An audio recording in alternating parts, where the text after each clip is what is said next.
Hello everyone. तो friends, इस video में हम देखने वाले हैं गेट 2022 के लिए बेस्ट प्रिपरेशन स्ट्रेटजी। ठीक है, मैंने बहुत सारे टॉपर से बात की और बहुत सारे लोगों को मैं गाइड करता हूं और इवन मैंने भी ये एग्ज़ाम कई बार क्रैक की है और आईआईटी वगैरह में सिलेक्शन भी पाया है। ठीक है, तो वो सारे एक्सपीरियंस से और लोगों के तजुर्बे से जो दूसरे भी टॉपर्स हैं उन सारे जो बात है, ये सारी जो चीज़ें हैं, एक्सपीरियंस है, उनको काउंट करने के बाद एक मैं कंक्लूजन पर पहुंचा हूं जिसे मैं क्या कहूँगा, गेट 2022 की बेस्ट प्रिपरेशन स्ट्रेटजी। आप वीडियो देखोगे पूरी तो आपको पता चली जाएगा कि हाँ, ये एक्चुअली स्ट्रेटजी है जिसे हम बेस्ट कह सकते हैं। सबसे पहले स्ट्रेटेजी पर जाने से पहले आपको प्रिपरेशन फेजेस को समझना होगा। अगर आपको प्रिपरेशन स्ट्रेटेजी, जनरल बात कर रहा हूँ, कोई भी एग्ज़ाम हो, किसी भी एग्ज़ाम को अगर क्रैक करना है तो उसकी एक स्ट्रेटेजी होती है। Without strategy you can't crack it. और स्ट्रेटेजी से भी पहले उसके प्रिपरेशन फेज होते हैं। ठीक है, तो यहाँ पर भी हम गेट 2022 या चाहे 2023 वालों को भी एप्लीकेबल है, ऑब्वियस बात है। तो प्रिपरेशन स्ट्रेटजी पर हम थोड़ी देर के बाद जाएंगे, लेकिन पहले प्रिपरेशन फेज पर समझ लेते। ठीक है, तो प्रिपरेशन फेज की अगर हम बात करें तो सबसे पहला फेज जो होता है वो होता है लर्निंग। क्यों इंपॉर्टेंट है वो आपको पता चली जाएगा प्रिपरेशन स्ट्रेटजी से पहले प्रिपरेशन फेजेस को समझना। लर्निंग सबसे पहला इंपॉर्टेंट पॉइंट है। इसको हम क्या बोल सकते हैं, कॉन्सेप्ट बिल्डिंग भी बोल सकते हैं, कॉन्सेप्ट बिल्डिंग भी बोल सकते हैं। ये सबसे पहला स्टेज है। यहां पर क्या होगा, यहां पर यह होगा कि आपको कोई भी कंसेप्ट समझना है तो उसको समझा कैसे जाएगा, क्योंकि हम गेट देने वाले भाई, तो गेट का थोड़ा सा क्वेश्चन पूछने का तरीका अलग है। गेट के अंदर ज़्यादातर क्या आते हैं, न्यूमेरिकल्स आते हैं, लेकिन इसका मतलब ये नहीं कि थ्योरी वाले पोर्शन को छोड़ दिया जाए। न्यूमेरिकल के अंदर जो कॉन्सेप्ट लगेगा वो कॉन्सेप्ट होगा कहाँ से, थ्योरी वगैरह से। अब जब न्यूमेरिकल के अंदर अप्लाई करना है हमें उस कंसेप्ट को, तो हमें समझना, यानी कि लर्निंग और कंसेप्ट बिल्डिंग भी इसी तरीके से करनी पड़ेगी। तो अगर आप सेल्फ स्टडी स्टूडेंट हो तो सबसे बेहतरीन तरीका क्या होगा कंसेप्ट बिल्डिंग का, रेफरेंस बुक्स। रेफरेंस बुक को मैं हमेशा प्रायोरिटी देता हूं। रेफरेंस बुक से आपको कंसेप्ट बिल्डिंग करनी चाहिए अगर आप सेल्फ स्टडी स्टूडेंट हो तो, यानी आप खुद से पढ़ सकते हो तो। उसके अलावा दुनिया भर का कोचिंग मटेरियल वगैरह अपनी जगह पर सही है, उसको पढ़ना चाहिए। But the first and foremost thing क्या होगी कंसेप्ट बिल्डिंग के लिए, रेफरेंस बुक। और रेफरेंस बुक पूरी सारी जो सिविल इंजीनियरिंग की है वो सारी मैंने टेलीग्राम चैनल पर अवेलेबल करा दी है, जो भी इंपॉर्टेंट सब्जेक्ट की है। इसके अलावा भी और बहुत सारी रेफरेंस बुक्स आपको ऐसे ही फ्री में वगैरह मिल जाती है, पीडीएफ वगैरह उसकी टेलीग्राम वगैरह पे। तो रेफरेंस बुक से आपको कंसेप्ट बिल्डिंग और लर्निंग करना चाहिए। इसके अलावा कोचिंग मटेरियल आपके पास, आप पर्टिकुलरली कोचिंग जाते हो तो वहाँ पर तो आपको सिखाया भी जाता होगा, तो बहुत बढ़िया बात है, आप वहाँ पर सीखते हो, अच्छी बात है। लेकिन साथ साथ में रेफरेंस बुक एक, हर सब्जेक्ट की एक तो रखना ही, हर सब्जेक्ट की एक रेफरेंस बुक आपके पास होनी चाहिए, दैट्स इट। इतना है तो सफिशिएंट है। उसके अलावा आप जो भी मटेरियल रिफ़र करो, कुछ भी रिफ़र करो, कोई वीडियो रिफ़र करो, अच्छी बात है। और वीडियोस तो आजकल इतनी सारी अवेलेबल है कॉन्सेप्ट बिल्डिंग के लिए कि आपको कहीं जाने की ज़रूरी नहीं है। ठीक है, बट एक बात ध्यान रखना, उन वीडियोस जो है, जो आप देख रहे हो, वो जो वीडियोस है क्या वो हमारी एग्जाम के कनेक्टेड है, वो बात ध्यान रखना। ठीक है, मैं देख रहा हूँ कि बहुत सारे लोग एक ही टॉपिक पर वीडियोस पे वीडियोस बनाए जा रहे हैं, बट इंपॉर्टेंट थिंग क्या है, क्या वो एग्जाम से कनेक्टेड है। आप गेट की तैयारी कर रहे हो, आप गेट की तैयारी कर रहे हो और मान लो कि प्रॉपर्टीज ऑफ सॉइल है या पाइल फाउंडेशन है, तो एक गेट के बच्चे का कॉन्सेप्ट बिल्डिंग या कॉन्सेप्ट का लेवल जो होना चाहिए वो एसएससी जेई लेवल के बच्चे से ज़्यादा होगा। ठीक है, ऑब्वियस बात है, एसएससी जेई का जो एस्पिरेंट होगा उसके कॉन्सेप्ट लेवल से ज़्यादा होगा गेट के एस्पिरेंट का कॉन्सेप्ट बिल्डिंग या लर्निंग। तो वो बात ध्यान रखना, आप जितने भी वीडियोस देखो, कहीं से भी देखो, बट एक बात ध्यान रखना कि वो वीडियोस क्या आपकी एग्जाम के रिलेवेंट है। इवन तो सेम टाइटल सेम टॉपिक आपकी एग्जाम में भी आ रहा है, लेकिन फिर भी हो सकता है कि वो वीडियोस आपकी एग्जाम के रिलेवेंट ही ना हो, तो ये थोड़ी एक कंसर्न हो जाता है वीडियोस के रिलेटेड। बाकी आप लर्निंग तो कहीं से भी कर सकते हो, कॉन्सेप्ट बिल्डिंग, लेकिन फर्स्ट एंड फॉरमोस्ट हमेशा से मैं क्या बोलता हूँ, रेफरेंस बुक से करना। क्योंकि मैं ऐसा एक्सपीरियंस किया हूँ और मेरे साथ बहुत सारे लोग ऐसा एक्सपीरियंस किए हैं कि जब भी गेट इरादा करता है कोई नए क्वेश्चन को फ्रेम करने का, वो हमेशा रेफरेंस बुक से ही मिलता है। चाहे आप हिस्ट्री उठाकर देखियो, चाहे आप अभी गेट 2021 का पेपर उठाकर देख लो, उसके जो नए नए क्वेश्चन थे वो सारे के सारे आपको रेफरेंस बुक में ऑलरेडी मिल जाएंगे। मैं इससे पहले भी बहुत बार कह चुका हूँ, टेलीग्राम पर भी मैं डालते रहता हूँ, तो कि भाई ये कॉन्सेप्ट या ये क्वेश्चन कहाँ से आया था वगैरह। तो हमेशा रेफरेंस बुक बहुत ही इंपॉर्टेंट है कंसेप्ट बिल्डिंग और लर्निंग के लिए। तो ये आपका फर्स्ट फेज था प्रिपरेशन का। दूसरा फेज है हमारा प्रैक्टिसिंग। दूसरा फेज है हमारा प्रैक्टिसिंग। आपने जो सीखा है उसको प्रैक्टिस भी तो करना है भाई। गेट के अंदर क्या होता है, न्यूमेरिकल्स ही तो होते हैं, और आपने जो सीखा है, कॉन्सेप्ट बिल्ड किया है, उसको अप्लाई भी तो करना है। वो कैसे होगा, प्रैक्टिसिंग से होगा। यही लर्निंग को हमें अप्लाई करना है। ये सबसे इंपॉर्टेंट पॉइंट है गेट वाले एस्पिरेंट के लिए। बाकी एग्जाम्स के लोग यहाँ से थोड़ा अलग हो जाते हैं, वहाँ पर भी होंगे, लेकिन वहाँ पर ज़्यादातर क्या होता है, जैसे कि एसएससी जेई या ईएससी प्री वगैरह की बात करूँ, उसकी प्रैक्टिसिंग भी ज़रूरी है, बट वहाँ पर प्रैक्टिसिंग का क्या होता है कि एक कॉन्सेप्ट है वो आपको याद है तो आप कर पाओगे, नहीं याद तो नहीं कर पाओगे। लेकिन गेट में अगर आपको कॉन्सेप्ट नहीं भी याद है, आपके अंदर बेसिक इंजीनियरिंग एप्टीट्यूड भी है, तब भी आप उस क्वेश्चन को सॉल्व कर सकते हो। यहाँ पर हम प्रीवियस ईयर क्वेश्चन की सीरीज ला ही रहे, इंजीनियरिंग मैकेनिक्स ऑलमोस्ट खत्म ही होने वाला है, और उसके बाद मटीरियल बहुत सारे सब्जेक्ट हम यहाँ पर कवर कराएंगे, ट्राई करेंगे। तब अब मैं हमेशा बोलता हूँ कि भाई यहाँ पर कभी कभी क्वेश्चन में क्या होता है, कोई फॉर्मूला ही नहीं लगता गेट के क्वेश्चन में, कोई भी फॉर्मूला नहीं लगता, बट बेसिक अंडरस्टैंडिंग लगती है और बेसिक कॉमन सेंस लगता है, जिससे क्वेश्चन सॉल्व हो जाता है। तो ये एग्जाम के टाइम पे एकदम से तो नहीं आएगा ना कि भाई हाँ इसमें ये अप्रोच लगाएंगे या ये कॉमन सेंस लगाएंगे तो क्वेश्चन सॉल्व हो जाएगा। एग्जाम के टाइम पे तो ऐसा नहीं होगा ना। तो एग्जाम के टाइम में जब नहीं होगा ऐसा, तो वो कब होगा, वो प्रैक्टिस करने के दौरान ही होगा। तो practice as much as you can, जितना ज़्यादा हो सके उतना ज़्यादा प्रैक्टिस करना चाहिए ना। क्वेश्चन ये है कि कहाँ से करना चाहिए प्रैक्टिस, कहाँ से करना चाहिए प्रैक्टिस, ठीक है। तो सबसे पहले जो सोर्स आता है, अगर आप कोचिंग वगैरह जाते हो तो बहुत बढ़िया कोचिंग मटेरियल के अंदर बहुत सारे बुकलेट्स वगैरह होती है, वो भी प्रिपरेशन के लिए कर सकते हो। बट द सबसे इम्पॉर्टेंट जो प्रैक्टिस का ज़रिया है वो है हमारा प्रीवियस ईयर क्वेश्चन। ये हमारा बेस है। Previous year questions of GATE are base of practice, ऐसा समझ लो। अगर आपने प्रीवियस ईयर क्वेश्चन को एटलीस्ट से सॉल्व कर लिया तो, और सारे को अच्छे से सॉल्व कर लिया, तो इतना समझ जाओगे आपके 50 के ऊपर तो पक्के। और अगर आपने उसके एप्लीकेशन को और वगैरह सारी चीज़ों को अच्छे से समझ लिया, प्रीवियस ईयर क्वेश्चन को, और उसके रेफरेंस वाले जितने भी और कंसेप्ट बनते हैं उनके रिलेटेड भी प्रैक्टिस कर ली, तो डेफिनेटली आपको अंडर 500 से आने में कोई नहीं रोक सकता। तो previous year questions are very basic for practice. इसके अलावा जैसा कि रेफरेंस बुक आप यूज़ कर रहे हो, तो रेफरेंस बुक के अंदर ढेर सारे एग्जाम्पल डाले हुए हैं। इसके अलावा प्रैक्टिस करने के लिए आप टेस्ट सीरीज वगैरह भी लगा सकते हो, लेकिन उसके लिए मैं बाद में बात करूंगा। टॉपिक टेस्ट वगैरह आप लगा सकते हो, लेकिन ये टेस्ट सीरीज वाला जो है हमारा थर्ड सेगमेंट होगा, किसका, प्रैक्टिसिंग का। तो अब यहाँ पर प्रैक्टिस बहुत सारे तरीके से कर सकते हैं। आपके पास बहुत सारी दुनिया भर की टेस्ट सीरीज वगैरह भी अवेलेबल है। प्रीवियस ईयर क्वेश्चन है, प्रीवियस ईयर क्वेश्चन की जब बात आ ही गई है, तो सबसे पहले तो ये गेट के प्रीवियस ईयर क्वेश्चन आपके होने चाहिए, गेट के प्रीवियस ईयर क्वेश्चन होने चाहिए।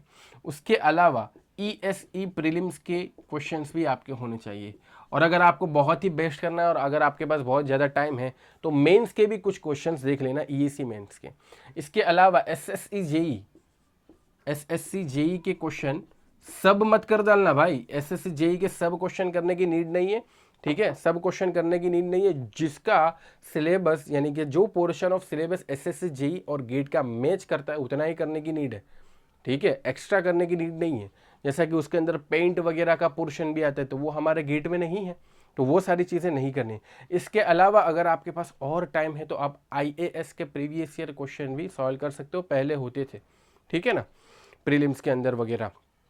और ढेर सारा मटेरियल मौजूद है, फ्रीली भी है और पेड भी है, सब कुछ अवेलेबल है। But the thing is that अगर आपको प्रैक्टिस करना है तो आप जुगाड़ कर ही लोगे। तो ये प्रिपरेशन का फेज है, लर्निंग के बाद प्रैक्टिसिंग, और कैसे और कहाँ से प्रैक्टिस करना है मैंने आपको समझा दिया। Now third and most important phase ये है परफॉर्मेंस। क्या है, परफॉर्मेंस। परफॉर्मेंस के लिए आपको क्या करना पड़ेगा, क्योंकि अल्टीमेटली हम ये सब कर क्यों रहे यार, इतना कॉन्सेप्ट बिल्डिंग आप करोगे, इतना प्रैक्टिस करोगे, इतना क्या करोगे, फुल लेंथ टेस्ट लिखोगे, ये सब कुछ करोगे, तो ये क्यों कर रहे हो? परफॉर्मेंस अच्छा हो इसलिए तो कर रहे हो। और परफॉर्मेंस यहाँ पर दो चीज़ों में डिवाइड हो जाएगा। परफॉर्मेंस यहाँ पर दो चीज़ों में डिवाइड हो जाएगा। पहला ये कि प्रैक्टिस ऑफ परफॉर्मेंस, यानी जो आप परफॉर्म करने वाले हो एग्ज़ाम के दिन उसकी प्रैक्टिस, और एक्चुअल एग्ज़ाम, ये भी एक परफॉर्मेंस का हिस्सा है। एक्चुअल जो एग्ज़ाम है वही एक फाइनली हमारा एग्ज़ाम जो है वो परफॉर्मेंस का एक हिस्सा है। नाउ जब एग्ज़ाम होगी, परफॉर्मेंस होगा, वो फाइनल डे होगा, ठीक है। अब फाइनल डे में हम कुछ नहीं कर सकते अच्छा गया या बुरा गया, लेकिन फाइनल डे से पहले परफॉर्मेंस की प्रैक्टिस तो कर सकते, अच्छे परफॉर्मेंस की प्रैक्टिस कर सकते। और अच्छे परफॉर्मेंस की प्रैक्टिस का मतलब है full length test and mock test. Full length test and mock test यहाँ पर बहुत ही इंपॉर्टेंट हिस्सा रखती, FLTs एंड मॉक। अगर आपने फुल लेंथ टेस्ट और मॉक टेस्ट के अंदर अच्छा किया तो एग्जैक्टली सेम रिजल्ट तो नहीं, बट एटलीस्ट प्रोबेबिलिटी ज़्यादा हो जाएगी आपकी कि जो आपके मॉक या फुल लेंथ टेस्ट के मार्क्स है ऑलमोस्ट उसके बराबर ही आपके कितने गेट के मार्क्स आते हैं। क्योंकि बहुत सारे लोग जो अच्छा किए हैं मॉक वगैरह में, ठीक है, यानी कि 60 के ऊपर आए, 65 के ऊपर आए, 70 के आसपास आए या उसके ऊपर आए, तो उनका गेट में भी उतना ही अच्छा स्कोर आया, यानी 70 अप आया, ठीक है। तो गेट के लिए यानी एक्चुअल परफॉर्मेंस एग्जाम के दिन से पहले, अगर एग्जाम के दिन को बनाना है तो हमें फुल लेंथ टेस्ट और मॉक टेस्ट पर ज़्यादा फोकस करना पड़ेगा। तो ये हमारा सेगमेंट नंबर 3 हो गया, परफॉर्मेंस। किसका सेगमेंट नंबर 3? हम कर रहे हैं प्रिपरेशन फेज। प्रिपरेशन फेज कौन से है? लर्निंग फेज या कॉन्सेप्ट बिल्डिंग फेज, दूसरा फेज है प्रैक्टिसिंग, और तीसरा फेज है परफॉर्मेंस। नाउ यहां पर एक बात देखो, full length test, mock test, subject test, topic test, क्या ये प्रैक्टिस में नहीं आ सकते? प्रैक्टिस वाला सेगमेंट में नहीं आ सकते? आ सकते हैं। प्रीवियस ईयर क्वेश्चन गेट के है ESC से, क्या ये लर्निंग फेज में नहीं आ सकते?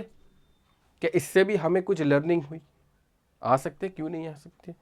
तो अब यहां पर एक फाइनली आपको पता चलेगा प्रिपरेशन फेज जो है लर्निंग या concept building, practising and performance, ये सारे के सारे इंटरकनेक्टेड है। मतलब ऐसा पॉसिबल ही नहीं है कि आप पहले लर्निंग कर लो, बाद में प्रैक्टिस करो, उसके बाद परफॉर्मेंस की प्रैक्टिस करो और फाइनली परफॉर्मेंस। ऐसा पॉसिबल ही नहीं है। तीनों चीज़ें इंटरकनेक्टेड है अगर आपको गेट में बेस्ट करना है तो। जब तीनों चीज़ें इंटरकनेक्टेड आपने समझ ली, यानी कि साथ साथ में लर्निंग के साथ साथ प्रैक्टिस भी होनी चाहिए और प्रैक्टिस के साथ साथ परफॉर्मेंस की तैयारी भी होनी चाहिए। अगर आपने तीनों चीज़ों को समझ लिया कि ये तीनों चीज़ों इंटरकनेक्टेड है, तो आपका जो दिन है, हर एक दिन from today to GATE examination, आज से लेकर गेट एग्जामिनेशन तक के सारे दिन जो है वो तीन चीज़ों में डिवाइड होने चाहिए, लर्निंग और कॉन्सेप्ट बिल्डिंग, दूसरा होगा प्रैक्टिसिंग और तीसरा होगा परफॉर्मेंस। और इसमें कोई बहुत बड़ी बात नहीं है, मैं आपको समझा दूंगा कि कैसे करना है ये बात, ठीक है।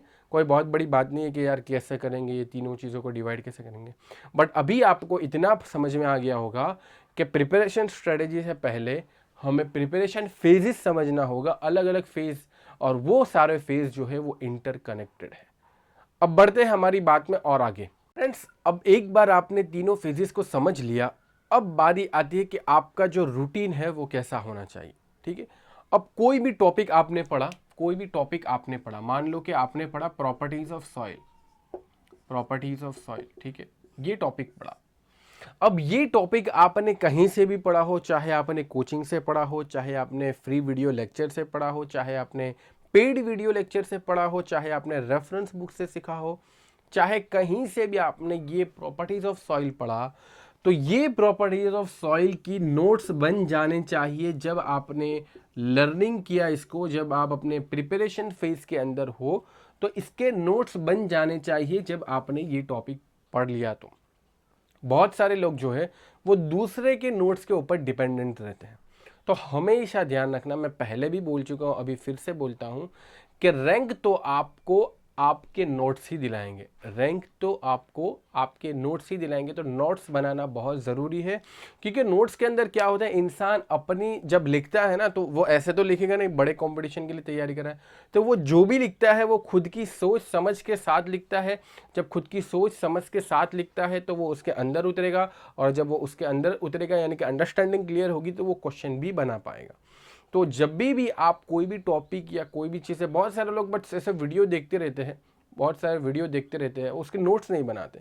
चाहे आप कुछ भी पढ़ो, चाहे अभी हमारे प्रीवियस ईयर क्वेश्चंस के जो सीरीज चल रही है, चाहे आप वो भी देख रहे हो, तो उसकी भी नोट्स बनाओ। ऐसा नहीं कि यार वीडियो तो है ना यूट्यूब पर, बाद में, ऐसा नहीं, ठीक है। तो बाद में फिर वो बात कभी आएगा ही नहीं, और जब आएगा तब बहुत लेट हो चुका होगा। तो नोट्स आप जब कोई भी टॉपिक पढ़ो तो बना लो। जब आपने नोट्स बना लिए, साथ साथ में वहीं पर आप रेफरेंस बुक से या कहीं से भी उसके रिलेटेड थोड़े कुछ क्वेश्चंस प्रैक्टिस कर लो। और जब आपके क्वेश्चन से सही होने लगे, जब आपके क्वेश्चन, और ये सोर्स जो है वो फिक्स होना चाहिए। ऐसा नहीं कि आज यहाँ से क्वेश्चन प्रैक्टिस कर रहा हूँ, कल कहाँ से कर रहा हूँ, तीसरे दिन कहाँ से कर रहा हूँ, और एट द एंड कुछ पता ही नहीं है कहाँ से कितने क्वेश्चन प्रैक्टिस किए। सोर्स जो है वो आपका फिक्स होना चाहिए क्वेश्चन प्रैक्टिस का। जब आपने, चाहे वो कोचिंग की बुकलेट हो, अगर आपके पास नहीं है तो रेफरेंस बुक के अंदर कुछ दिए होंगे, अगर वो भी नहीं है तो किसी दोस्त के पास से कुछ ले लो, अगर वो भी नहीं है तो टेलीग्राम पर दुनिया भर का मटेरियल अवेलेबल है, वहाँ से कर लो। तो ये पर्टिकुलर टॉपिक आपने पढ़ लिया, उसके नोट्स बनाए खुद के हाथ से, किसी के ऊपर डिपेंडेंट नहीं है। हाँ, तुम टॉपर्स वगैरह के नोट्स जो मैंने वगैरह शेयर किए हैं, तो उसका सहारा ले सकते हो कोई टॉपिक को समझने में या नोट्स को अच्छे बनाने में। टॉपर्स के नोट्स का सहारा ले सकते हो, रेफरेंस बुक का सहारा ले सकते हो, वीडियो लेक्चर का सहारा ले सकते हो। बस नोट्स तो जो है वो तुम्हारे ही हाथों से, तुम्हारे ही लिखे हुए होने चाहिए, और ये लाइफ टाइम एसेट है। नोट्स जो है वो तुम्हारी क्या है, लाइफ टाइम एसेट है। उसके बाद आपने क्वेश्चन प्रैक्टिस कर लिए। क्वेश्चन प्रैक्टिस में आपको कॉन्फिडेंस आ गया, तो अब आप जाओगे प्रीवियस ईयर क्वेश्चन पर। किस पर जाओगे, प्रीवियस ईयर क्वेश्चन पर, previous year question of GATE पर, ठीक है, और कुछ नहीं। Previous year question of GATE अगर आपसे बन रहे हैं, मतलब कि आपने ये टॉपिक सही सीखा है। प्रीवियस ईयर क्वेश्चन अगर आपके बन रहे हैं तो आपने ये टॉपिक सही सीखा है। और प्रीवियस ईयर क्वेश्चन जैसे हो जाए, फिर तो बहुत सारी चीज़ें मैंने और भी बता दी, कहाँ कहाँ से प्रैक्टिस करना है वगैरह, ये सी के प्रीवियस ईयर कर सकते हो अगर वो टॉपिक है तो। इसी के साथ साथ आप एसएससी जेई के अभी इतनी नीड नहीं है, लेकिन अगर आपको बहुत अच्छा करना है कि यार मैं जितने भी चीज़ें क्वेश्चन अवेलेबल है सबको कर दे लो, तो वो भी कर सकते हो। लर्निंग के लिए वो थोड़ा बहुत काम तो आएगा ही, ठीक है। 1 मार्क्स के क्वेश्चन तो उस टॉपिक से आने वाले हो तो हो ही जाएंगे वो।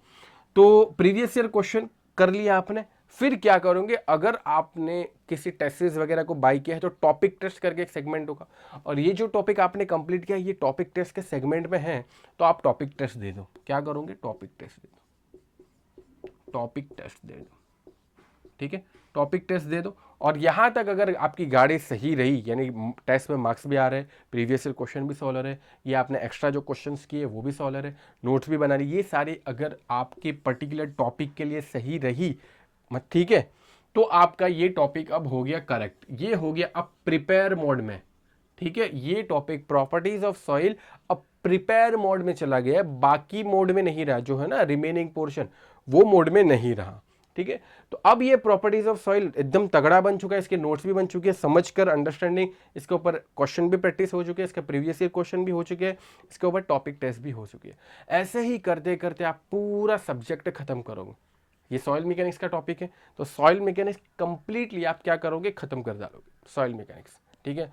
तो अब देखो, हर एक टॉपिक में आपने इतनी सारी चीज़ें की है, जब वो खत्म होगा तो कितना बढ़िया हो जाएगा, और बढ़िया होने के साथ साथ आपको पुराने टॉपिक भूल भी जाओगे। ऑब्वियस थिंग है, जैसे जैसे आप आगे बढ़ोगे वैसे वैसे पुराने टॉपिक आप भूल भी जाओगे। तो तब बारी आएगी रिवीजन की। रिवीजन को हम थोड़ी देर के बाद लेते हैं, लेकिन पहले आपने एक सब्जेक्ट कंप्लीट कर लिया, पूरा सब्जेक्ट, ठीक है। उसके साथ साथ यही मैनर में, जो मैनर मैंने यहाँ पर बताया ना, और ये बहुत सारे टॉपर्स ने अप्लाई किए तभी जाकर बता रहा हूँ, मैं भी इसी तरीके से करता था।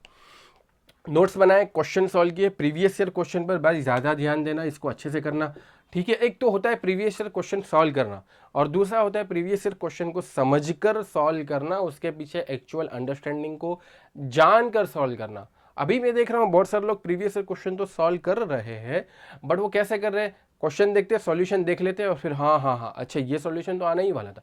ऐसा कभी नहीं करना। क्वेश्चन देखना है और उसको खुद से सॉल्व करने की ट्राई करनी है जब तक कि उसका सही आंसर ना आ जाए। और जब सही आंसर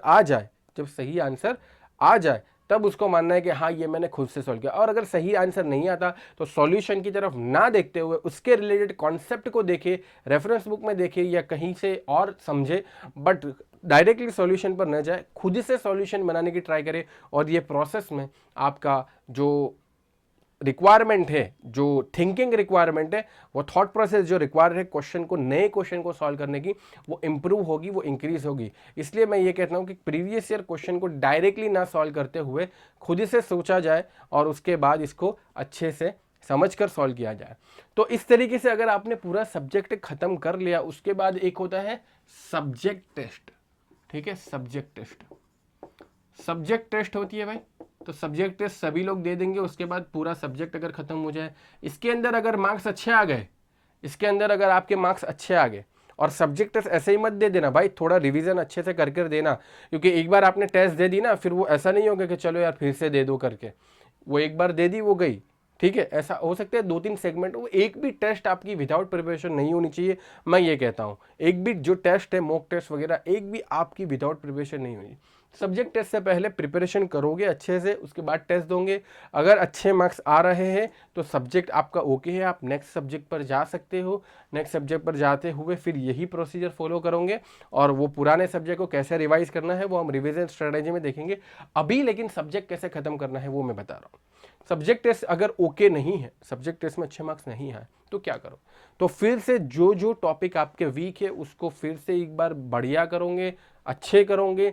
और जो क्वेश्चन गलत हुए हैं वो क्वेश्चन क्या आपने ये लर्निंग प्रोसेस में इंक्लूड किए थे? अगर किए थे और फिर गलत हो गए तो इसका मतलब आपकी प्रैक्टिस सेशन बराबर नहीं था, आपका प्रैक्टिस सेशन बराबर नहीं था।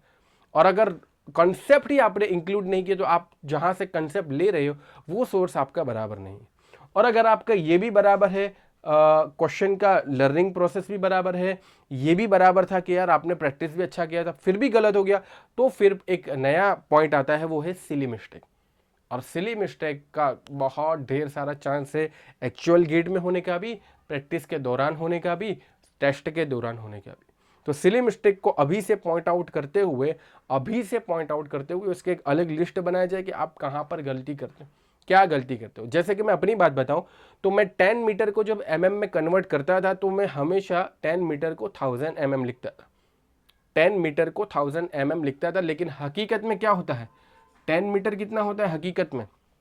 10 मीटर हकीकत में होता है 10, और मीटर का mm करेंगे तो 10⁻3, तो ये तो होता है 10⁻4। मैं क्या करता था, 10 मीटर को 1000 mm लिख देता था, तो गलत हो जाता था वो हमेशा। इसी तरीके से ऐसे सिली मिस्टेक की आपके पास लिस्ट होनी चाहिए। इसी तरीके से मैं और क्या मिस्टेक करता था, जैसे कि अगर है मेरे पास 0.5 मीटर है, ठीक है, 0.5 मीटर है, इसको भी अगर मुझे mm में या सेंटीमीटर में कन्वर्ट करना होता था तो प्रॉब्लम हो जाती थी। मतलब मैं इसको 50 सेंटीमीटर तो लिख सकता हूँ, ठीक है, लेकिन अगर 0.05 होता ना, 0.05 मीटर, तो भी मैं क्या करता था, इसको 50 सेंटीमीटर लिख देता था। यही सिली मिस्टेक आपको आपकी पता होनी चाहिए। और ये सारी सिली मिस्टेक्स की मैंने लिस्ट बनाई थी। ये कितना होता है, ये तो होता है 5 सेंटीमीटर, ठीक है। अब मुझे पता है ये 1 0 इधर से जाएगा, 100 मल्टीप्लाई करेंगे तो, और ये 1 0 5 सेंटीमीटर हो जाए। तो ये कॉन्शियस है, इसका मतलब ऐसा नहीं कि आपको नहीं आता, ये इसका मतलब ऐसा ज़रूरी नहीं है कि आपको नहीं आता। ये इसलिए होता है कि एग्जाम के टाइम पे प्रेशर की वजह से कॉन्शियसनेस थोड़ी सी डाउन हो जाती है, तब जाके सिली मिस्टेक के चांसेस होते हैं। और तुम किसी भी टॉपर से पूछ लेना कि उसके जो 2-3 मार्क्स का रिग्रेट रहेगा ना उसके दिल में, वो हमेशा बोलेगा यार सिली मिस्टेक हो गई। तो सिली मिस्टेक को अभी से पॉइंट ऑफ कर दो प्रिपरेशन के दौरान ही। इसीलिए मैंने बोला कि ये टेस्ट वगैरह इसीलिए होती है, सिली मिस्टेक को आइडेंटिफाई करने के लिए, आप जो लर्निंग सोर्स है उसको आइडेंटिफाई करने के लिए, और साथ साथ में आप प्रैक्टिस अच्छे से कर रहे हो या नहीं उसको आइडेंटिफाई करने के लिए। तो इस तरीके से अगर आप सारे सब्जेक्ट कंप्लीट कर रहे हो, सारे सब्जेक्ट टेस्ट वगैरह, जैसा कि मैंने बताया ना, पूरा पहले लर्निंग कहाँ से करनी है, नोट्स बनाने हैं, क्वेश्चन थोड़े प्रैक्टिस करने हैं, प्रीवियस ईयर क्वेश्चन प्रैक्टिस करने हैं, टॉपिक टेस्ट देनी है, इसी तरीके से पूरा सब्जेक्ट खत्म कर लेना है मस्त तरीके से। उसके बाद सब्जेक्ट टेस्ट देनी है, और सब्जेक्ट टेस्ट में अच्छे मार्क्स आ रहे तो वेल एंड गुड, आगे बढ़ सकते हो। नहीं अच्छे मार्क्स आ रहे तो मैंने एनालिसिस करने का तरीका बताया कि क्या आपका टॉपिक अच्छा था या टॉपिक बनाया था आपने उसके पर्टिकुलर क्वेश्चन के रिलेटेड, नहीं बनाया था तो नोट्स में इम्प्रूव करो उसको, और वो देखो कि आप जो सोर्स ले रहे हो वो बराबर नहीं ले रहे हो। दूसरा ये कि आपने क्वेश्चन को अच्छे से नहीं किया, यानी कि वो सॉल्व करते ही नहीं है, प्रैक्टिस की वजह से नहीं हुआ, और आपने नोट्स में तो इंक्लूड किया था तो फिर आपकी प्रैक्टिस बराबर नहीं है। और तीसरा ये है कि आपकी प्रैक्टिस भी अच्छी की थी, नोट्स भी अच्छे बनाए थे, लेकिन फिर भी गलत हुआ तो सिली मिस्टेक वाला पॉइंट आउट हो। तो यहाँ पर हमने समझा कि सब्जेक्ट को ख़त्म कैसे किया जाता है अच्छे और इफ़ेक्टिव मैनर में, अच्छे और इफ़ेक्टिव मैनर में सब्जेक्ट को ख़त्म किया कैसे जाता है। अब हम आते हैं कि सब्जेक्ट को कौन से हैं, उनका क्या वेटेज है, वो कैसे इफ़ेक्ट करेंगे आपके स्कोर पर, और किसको कितना टाइम देना चाहिए, ये सारी बातें अब हम डिटेल में देखने वाले हैं सब्जेक्ट वाइज। चलिए देखते हैं। तो फ्रेंड्स, अब बारी है इंडिविजुअल सब्जेक्ट को डिस्कस करने की, किस में कितना ध्यान देना है, किस में कम ध्यान देना है, ज़्यादा ध्यान देना है, वो सारी बातें डिस्कस करेंगे। सबसे पहले तो अलग अलग सब्जेक्ट को समझ लेते हैं कि कौन से सब्जेक्ट एग्जिस्ट करते हैं गेट के सिलेबस में। बहुत सारे थर्ड ईयर वाले जो भी इस साल जुड़े होंगे और जो प्रिपरेशन नहीं करके जाते, ठीक है, स्पेशली चाहे वो थर्ड ईयर के हो, फोर्थ ईयर के हो या कोई भी हो, वो क्या सोचे यार जो हमने सिविल इंजीनियरिंग में पढ़ा 4 सालों में वो सब कुछ आएगा, जो हमने 4 सालों में पढ़ा वो सब कुछ आएगा। लेकिन ये बात सही नहीं है। यहाँ पर जो स्ट्रक्चरल डिफाइन है गेट के सिलेबस का, उसी के अंदर से आएगा, ठीक है, उसी के अंदर से आएगा। थोड़ा बहुत प्लस माइनस हो सकता है, डेफिनेटली हो सकता है। अब यहां बात करते हैं कौन से सब्जेक्ट है, तो सबसे पहले सब्जेक्ट डिस्कस कर लेते हैं। Soil mechanics, environmental engineering, transportation engineering, उसके अंदर रेलवे भी है और एयरपोर्ट भी है। उसके बाद fluid mechanics, strength of material के साथ साथ इंजीनियरिंग मैकेनिक्स वाला पोर्शन मत भूलना, जिसकी अभी हम सीरीज बना रहे हैं प्रीवियस ईयर क्वेश्चन की। स्ट्रक्चरल एनालिसिस, आरसीसी, यहां पर प्री स्ट्रेस कंक्रीट भी इंक्लूड है आरसीसी के अंदर। स्टील की बात करें तो स्टील स्ट्रक्चर के अंदर जो सारी चीजें हैं, इसके अंदर क्या, प्लास्टिक एनालिसिस, स्टील स्ट्रक्चर के अंदर प्लास्टिक एनालिसिस इंक्लूड है, आरसीसी के अंदर प्री स्ट्रेस कंक्रीट इंक्लूड है। हाइड्रोलॉजी एंड इरिगेशन, ठीक है, सर्वेइंग जिसको जियोमेट्रिक्स भी बोलते हैं, सीएमएम, ये सीएमएम क्या है भाई, कंस्ट्रक्शन मटेरियल एंड मैनेजमेंट। इतनी सारी चीजें आपको पढ़नी है, ठीक है, इतनी चीजें आपको पढ़नी है। अगर आपने इतनी चीजें अच्छे से पढ़ ली then you will be all India rank 1, और चाहिए क्या। But the thing is that इसको पढ़नी कैसे है, कैसे अप्लाई करनी है, क्या वेटेज है, वो सारी बात समझते हैं। तो अब ध्यान से सुनना, सॉइल मैकेनिक्स जिसको जियोटेक्निकल इंजीनियरिंग भी बोलते हैं, उसका सबसे ज्यादा वेटेज यहां पर नजर आ रहा है। यहां पर मैं जनरल एप्टीट्यूड और मैथमेटिक्स को बाद में डिस्कस करूंगा अलग से।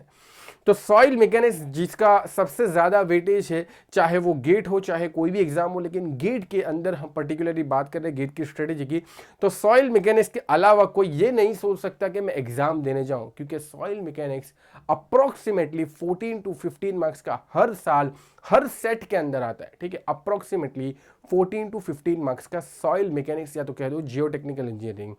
अब यहां पर देखने जाए तो इनका क्वेश्चन का पूछने का तरीका कैसा है, तो क्वेश्चन के पूछने के तरीके की अगर हम बात करें तो जनरली जो पीछे वाले जो चैप्टर्स है उसका ज्यादा वेटेज है। पीछे वाले चैप्टर्स कौन से हैं, फाउंडेशन इंजीनियरिंग, फाउंडेशन इंजीनियरिंग के अंदर शैलो फाउंडेशन भी आ गया, पाइल फाउंडेशन भी आ गया। तो shallow foundation and pile foundation से ढेर सारे क्वेश्चन पूछे जा चुके हैं। अभी रिसेंटली नया ट्रेंड चालू हुआ है कि शैलो फाउंडेशन से आपको एक न एक तो कोर्स मिले, एक न एक तो क्वेश्चन मिलेगा ही, ठीक है। सिमिलरली पाइल फाउंडेशन से भी एक क्वेश्चन मिल सकता है आपको। तो ये शैलो फाउंडेशन या टोटल ओवरऑल फाउंडेशन का बहुत ज्यादा वेटेज है। इसके अलावा आपके पास shear strength of soil, shear strength of soil जैसे कि आपको S is equal to C plus sigma N ten five का जो इक्वेशन है उसके ऊपर एप्लीकेशन के ऊपर कोई क्वेश्चन आ जाएगा।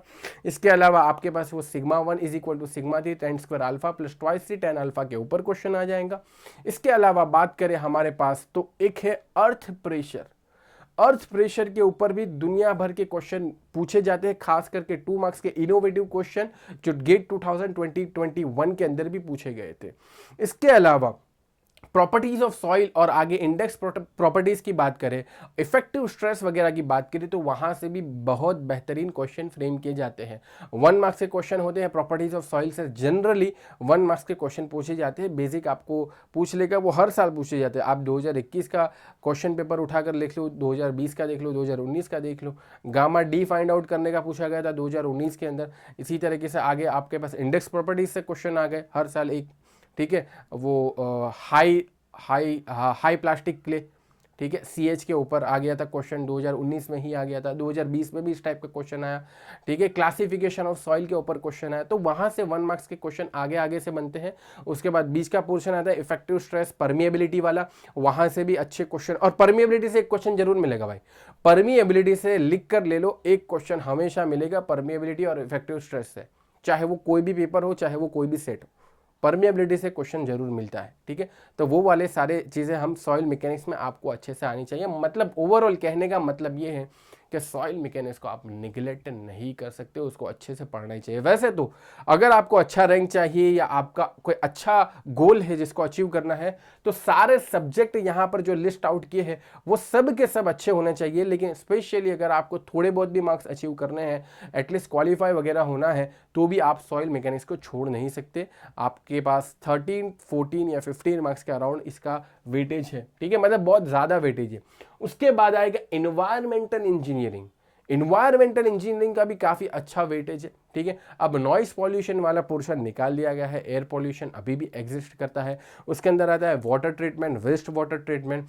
वेस्ट वाटर ट्रीटमेंट से बहुत ज़्यादा क्वेश्चन पूछे जाते हैं जनरली, वाटर ट्रीटमेंट से भी पूछे जाते हैं, ऑब्वियस बात है, ठीक है।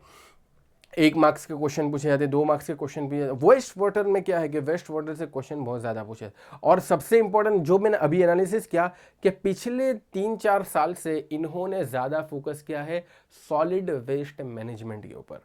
सॉलिड वेस्ट मैनेजमेंट के ऊपर इनोवेटिव काइंड ऑफ क्वेश्चन बनते हैं जो जनरली बच्चे प्रिपेयर भी नहीं करके जाते, वो सारे के सारे एनवायरमेंटल इंजीनियरिंग से क्वेश्चन आएंगे, ठीक है।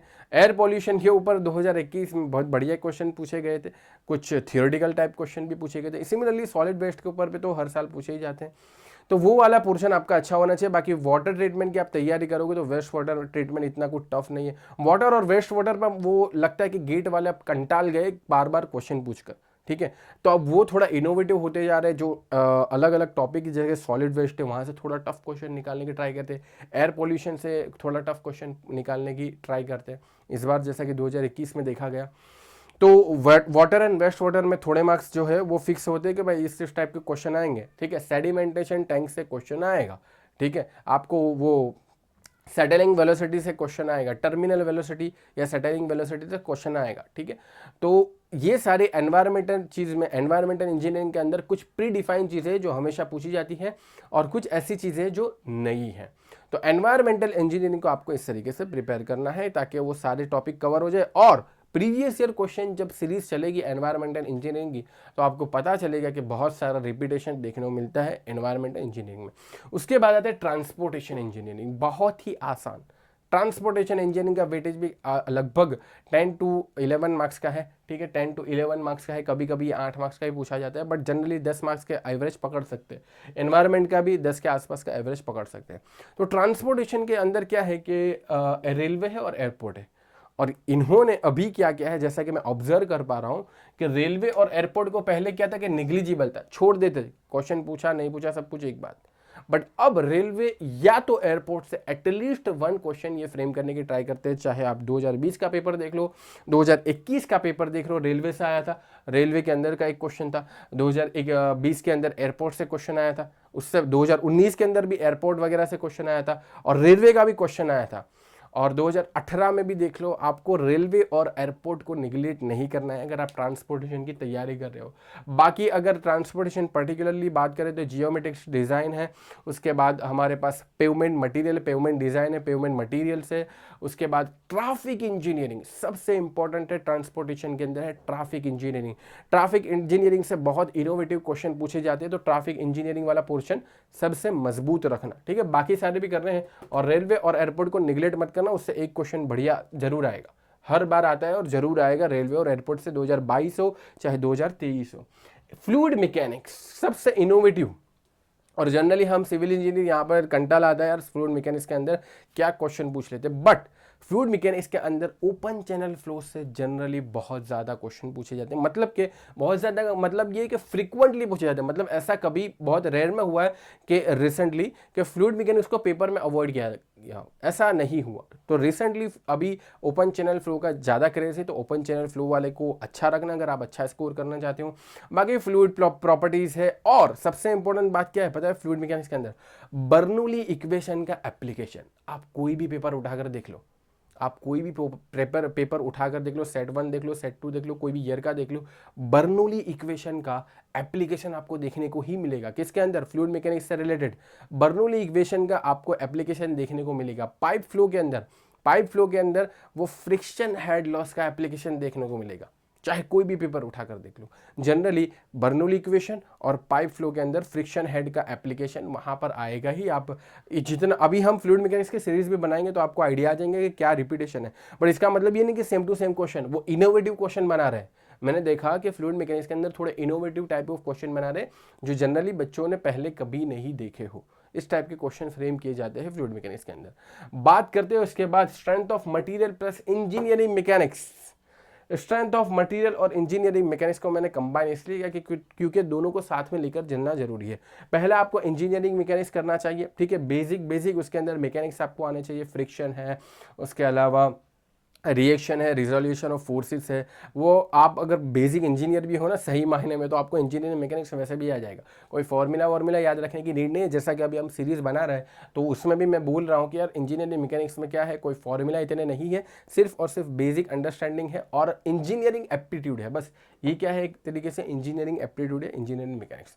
और साथ साथ में स्ट्रेंथ ऑफ मटेरियल में इजी कॉन्सेप्ट है, सब कुछ इजी कॉन्सेप्ट है। बट यही बात है ना यार, कुछ लोगों का एक बार मैकेनिक्स कच्चा रह जाता है या अच्छा नहीं होता तो उसको मटेरियल स्ट्रेंथ ऑफ मटेरियल में दिक्कत आती है। जब एक बार स्ट्रेंथ ऑफ मटेरियल में दिक्कत आने लगी, फिर स्ट्रक्चर एनालिसिस में भी दिक्कत आने लगी। तो ये सारे ये तीनों इंटरकनेक्टेड है, ये तीनों क्या है, इंटरकनेक्टेड है, ये वाला और ये वाला। तो ये इंजीनियरिंग मैकेनिक्स से ही आपको पढ़ना चाहिए। अगर आपको कुछ नहीं आता उसको अच्छा करो, फिर स्ट्रेंथ ऑफ मटेरियल पर आओ, शेयर फोर्स को समझो, बेंडिंग मोमेंट को समझो, बेसिक जो प्रॉपर्टीज़ है सॉलिड मैकेनिक्स की या स्ट्रेंथ ऑफ मटेरियल, दोनों बातें की है। तो बेसिक सॉलिड मैकेनिक्स की प्रॉपर्टीज है उसको समझो, ठीक है, मॉड्यूलस ऑफ इलास्टिसिटी, उसके अलावा कॉलम वगैरह है, ठीक है, वहाँ पर। और कॉलम से क्वेश्चन ज़्यादा पूछे जाते हैं, जनरली देखा गया है कि कॉलम से एक आध क्वेश्चन, इस बार भी बहुत ही इनोवेटिव क्वेश्चन पूछा गया था गेट 2021 में। कॉलम के रेट पाई² EI डिवाइड बाई LE², ये फॉर्मूला है, उसके ऊपर पूछा गया था, बहुत बढ़िया। हम सीरीज में उसको डिस्कस करेंगे डेफिनेटली। तो ये है engineering mechanics, strength of material, structural analysis. यहाँ पर बहुत सारे लोग, मैंने इवन टॉपर से भी बात किया, इवन इस साल के टॉपर अंडर 200 की बात कर रहा हूँ, तो उन्होंने बोला कि स्ट्रक्चरल एनालिसिस के क्वेश्चन उनसे नहीं बने थे। अंडर 200, ठीक है, अंडर 200 स्ट्रक्चरल एनालिसिस के क्वेश्चन नहीं बने। उन्होंने बोल दिया कि हमने छोड़ दिया था, और वो भी अंडर 200 कैसे थे, फर्स्ट अटेम्प्ट था और 4th ईयर वाले थे। तो स्ट्रक्चरल एनालिसिस के क्वेश्चन नहीं बने, लेकिन फिर भी अंडर 200 के अंदर आ गए। लेकिन मेरा एक सजेशन क्या है, अरे यार पहले ट्राई तो करो, बेस्ट तो मारो, फिर वो एग्जाम की बात है कि क्वेश्चन बनते हैं या नहीं बनते। बट मेरा ये सजेशन ये है कि स्ट्रक्चरल एनालिसिस तो इजी है ना, जिसके इन्फ्लुएंस लाइन डायग्राम से क्वेश्चन इतने सारे पूछे जाते हैं रिसेंटली, और कितना इजी कंसेप्ट है यार। मेरे हिसाब से तो अगर एक बार आपको मजा आ गया इन्फ्लुएंस लाइन डायग्राम में, उसके बाद एक भी क्वेश्चन आपका गलत नहीं होगा इन्फ्लुएंस लाइन डायग्राम के रिलेटेड, सब कुछ आपका सही आसानी से हो जाएगा। उसके अलावा बेसिक वो डिटर्मिनेसी, काइनेमेटिक इनडिटर्मिनेसी, और उसके अलावा स्टैटिक इनडिटर्मिनेसी, वहाँ से क्वेश्चन पूछा जाता है 1 मार्क्स का, कभी 2 मार्क्स का भी आ जाता है। तो एटलीस्ट जो इजी टॉपिक है उसको तो प्रिपेयर करना चाहिए, चाहे आप 3rd ईयर में हो, चाहे आप 4th ईयर में हो, कोई भी ईयर में हो। स्ट्रक्चरल एनालिसिस को अवॉइड मत करना। एटलीस्ट उसके जो इजी टॉपिक है या प्रीवियस ईयर क्वेश्चन की हम सीरीज लाएंगे, उसको अच्छे से देख लेना, उसके अंदर क्या कॉन्सेप्ट है, उसका कहीं रिपीटेशन होगा तो आपका क्वेश्चन बन जाएगा। हाँ, बहुत सारे लोगों को टफ लगता है और बहुत सारे लोगों को लगता है यार हम इतनी मेहनत करते हैं फिर भी नए क्वेश्चन नहीं बनते। तो ये एक अलग से डिफरेंट सेट ऑफ स्किल है स्ट्रक्चर एनालिसिस। मतलब इसमें जियोटेक्निकल जैसा नहीं है कि आपको डेटा पता है, फॉर्मूला पता है, वैल्यू रखोगे तो आंसर आ जाएगा। इसमें बहुत सारी क्रिएटिविटी है, और ये क्रिएटिविटी उसकी ही अच्छी होगी जिसने इसके लिए ज़्यादा टाइम स्पेंड किया होगा, ठीक है। तो ज़्यादा टाइम स्पेंड करना जरूरी है, और सारे कंसेप्ट पहले तो अच्छे, क्योंकि यहाँ पर एक ही क्वेश्चन को 5 से 7 बार कर सकते हैं एनर्जी मेथड से। उसके अलावा कास्टिंग लिनोस मेथड है, डबल इंटीग्रेशन मेथड है, मोमेंट एरिया मेथड है, कितनी सारी मेथड है यार। कॉन्जुगेट बीम मेथड है, बहुत सारी मेथड से क्वेश्चंस को सॉल्व करने की। तो इस वजह से यहाँ पर जिसके पास रियल स्किल होगी वही इसके क्वेश्चन सॉल्व कर पाएगा, चाहे वो इंजीनियरिंग मैकेनिक्स हो, स्ट्रेंथ ऑफ मटेरियल हो या स्ट्रक्चरल एनालिसिस हो। तो इसके लिए ज़्यादा टाइम देना जरूरी है, हर एक कॉन्सेप्ट को सीखना, और उसके बाद जो उसके क्वेश्चन सेट आते हैं जिसके अंदर अलग अलग एप्लीकेशंस लगते हैं जो आपने कॉन्सेप्ट सीखा है, तो ये यहाँ पर थोड़ा ज़्यादा टाइम टेकिंग है। तो इस मेरा सजेशन यही रहेगा कि यार इसको आप थोड़ा लास्ट में रखोगे तो भी चलेगा, बट इसको अवॉइड बिल्कुल भी मत करना। एटलीस्ट इतना लेवल तो बना लो कि प्रीवियस ईयर क्वेश्चन सॉल्व कर पाओ, एटलीस्ट इतना लेवल इनमें बना लो। बात करते हैं आरसीसी और स्टील। सबसे अगर वर्स्ट सिचुएशन हो जाती है आरसीसी और स्टील में तो ये होती है थर्ड ईयर और फोर्थ ईयर वालों की। थर्ड ईयर और फोर्थ ईयर वाले आरसीसी और स्टील से दूर करते हैं, परहेज करते हैं, दूर भागते, क्योंकि यार उनका एक तो कॉलेज में इतना चला नहीं होता, और जितना चला होता है उतने में इनके गेट के क्वेश्चन सॉल्व नहीं होते, तो वो आरसीसी और स्टील से दूर भागते हैं। इस बार 2021 की बात कर रहा हूँ, जब गेट का रिजल्ट आया तो कुछ लोग मेरे जो पहचान में थे जो थर्ड ईयर वाले, उनकी बात करूँ तो उनका अच्छा रैंक आया था रिलेटिवली, मतलब 3000 के अंदर। तो मैंने उनसे यही क्वेश्चन पूछा था जब मैं उनसे बातचीत कर रहा था कि भाई आपने आरसीसी और स्टील का क्या कहना है, आपने उसके 100 क्वेश्चन अटेम्प्ट किए थे वगैरह। तो उनका यही कहना था कि यार हमने क्या कर दिए, छोड़ दिए। हालांकि ऐसा नहीं था, उसको छोड़ना नहीं था। जैसे कि स्टील की बात करो तो स्टील के अंदर क्वेश्चन वो जो एसेंट्रिक कनेक्शन है उससे क्वेश्चन आ गया था। अब एसेंट्रिक कनेक्शन के दुनिया भर के क्वेश्चन आपको प्रीवियस ईयर में मिलेंगे, यानी 2021 से पहले। अब अगर एसेंट्रिक कनेक्शन करके गए तो 2 मार्क्स इंक्रीज हो जाते ना भाई। तो मेरा इतना सजेशन है कि जो भी कॉन्सेप्ट में आप कंफर्टेबल नहीं हो या जो भी कॉन्सेप्ट आपके कॉलेज में नहीं चले तो उसको कंप्लीटली छोड़ो मत। एटलीस्ट उतना लेवल बना लो कि गेट के प्रीवियस ईयर क्वेश्चन सॉल्व कर सको, और जब उतना लेवल बना लो तो गेट के प्रीवियस ईयर क्वेश्चन सॉल्व कर डालो। उसके जैसा कोई अगर क्वेश्चन आएगा तो आप आरसीसी स्टील को अच्छे से डील कर सकते हो। ठीक है, तो आरसीसी के अंदर प्री स्ट्रेस कंक्रीट पर खास ध्यान देना, स्टील के अंदर प्लास्टिक एनालिसिस और एसेंट्रिक कनेक्शन पर ध्यान देना, और आईएस कोड तो आपको बढ़िया से आना चाहिए, आईएस 456, और स्टील के लिए आईएस 800, उसकी भी अलग से हम सीरीज बनाने वाले हैं। तो मैं कहना ये चाह रहा हूँ कि यार अगर आप ये यूट्यूब चैनल पर ये वीडियो देख रहे हो तो डेफिनेटली अगर आप सिविल के होंगे, और सिविल के होंगे तो आपको ये सब्सक्राइब करना चाहिए चैनल। क्यों सब्सक्राइब करना चाहिए? क्योंकि अब सारी सीरीज आने वाली है हर एक सब्जेक्ट की, तो वो आपको डेफिनेटली यूजफुल होगी। आईएस 456 और आईएस 800 की अलग से सीरीज आएंगी। इसके अलावा आरसीसी और स्टील की भी अलग से प्रीवियस ईयर क्वेश्चन की सीरीज आएंगी। हाइड्रोलॉजी एंड इरिगेशन की बात करते हैं, हाइड्रोलॉजी एंड इरिगेशन। तो हाइड्रोलॉजी एंड इरिगेशन में क्या करना है? कुछ नहीं करना है यार, बेसिक है, बहुत ही आसान, मेरे हिसाब से सबसे आसान यही होगा हाइड्रोलॉजी एंड इरिगेशन। कुछ डेटा है जो आपको याद रखना है, कुछ कॉन्सेप्ट है जो आपको याद रखने हैं, और उसके ऊपर ही पूरा खेल। Hydrology and irrigation. इरिगेशन में कुछ टॉपिक ऐसे है जो क्या बोलता है, डेड टॉपिक है, जिसको मैं क्या बोलता हूँ, डेड टॉपिक, मर चुके हैं ऐसे टॉपिक। अब इरिगेशन के अंदर बहुत 1 या 2 मार्क्स का वेटेज है। ठीक है, तो ज्यादातर क्वेश्चन कहाँ से आता है? Soil water relationship, soil water relationship के ऊपर से आता है क्वेश्चन, या तो फिर वो डैम वगैरह से आ जाएगा। ठीक है, वहां से एक आध क्वेश्चन आ जाएगा। तो 1 और 2 मार्क्स का वेटेज है, इसको आप छोड़ सकते हो। यहाँ पर मैं बोलूंगा अगर आपके पास इतना टाइम नहीं है तो इरिगेशन को आप छोड़ सकते हो, और अगर आपको वाकई में बेस्ट करना है तो भाई कुछ नहीं छोड़ सकते, सब कुछ करना पड़ेगा।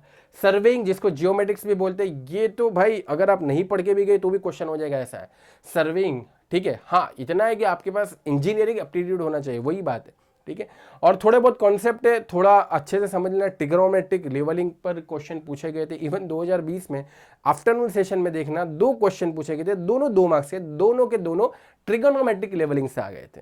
ठीक है, तो ऐसा कभी ब्लंडर भी होता है किसका, आईआईटीज वगैरह के। 2 क्वेश्चन पूछे गए सर्विंग्स, दोनों के दोनों ट्रिग्नोमेट्रिक, एक ही कंसेप्ट को रिप्रेजेंट किया, पूरा सर्विंग उसमें ही खत्म।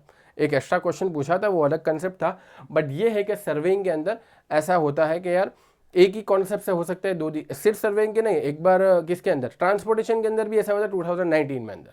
ठीक है, वो Q max is equal to V F multiply by कीजे डिवाइड बाई 4, 1 मार्क्स का क्वेश्चन भी था, 2 मार्क्स के अंदर भी था। 2 मार्क्स के अंदर उसका एप्लीकेशन था, 1 मार्क्स के अंदर फॉर्मूला पूछ लिया था।